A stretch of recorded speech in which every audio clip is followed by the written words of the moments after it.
Trip natin, dating gawi. Oo, boss. Magmumukha akong kagalang-galang. Yan ang kailangan natin.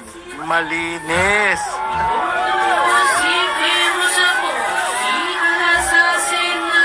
Alam mo ba yung mga tumatakbo na yan sa eleksyon? Sobrang pabida. Tama ka, boss. Sikat lang sila. Puro paandar. Pero, wala namang alam at kakayahan. Totoo yan. May mga pabida dyan. Yan kailangan lang natin. Yung may tunay na malasakit sa bayan. Kaya kailangan natin ng maayos na basehan sa pagpili ng kandidato. Yung hindi karapat-dapat, tanggalin na sa listahan.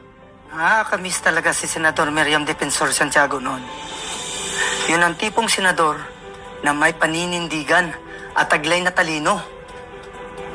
Sana nga magkaroon ulit tayo ng ganong senador. You may not like the person. You may not like her presence here. But you have to respect the office of the Vice President. That is all. Because that is guided by the tradition. Ayan, si Congressman Marcoleta. Matalino, matapang, may integridad at laging nasa tama.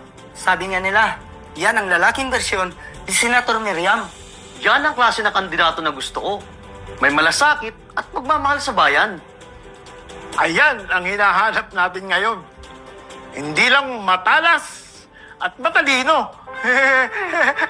Kundi malinis pa at pulido ang serbisyo. Ang inaffirm ng court, yung suspension, hindi yung pagbabayan ng maximum fine.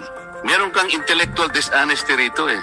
Sana si Marcoleta ang iluklok natin sa Senado. Yung may alam sa paggawa ng batas at may prinsipyo. Yan ang dapat na nasa Senado. Maayos, malinis at pulido. May integridad. O boss, kay Marcoleta, may pag-asa pa. Save our country. Save our country. Marcoleta. Kung gusto mo ng tunay na pagbabago, pumili tayo ng bago. Kay Marcoleta, may pag-asa ka.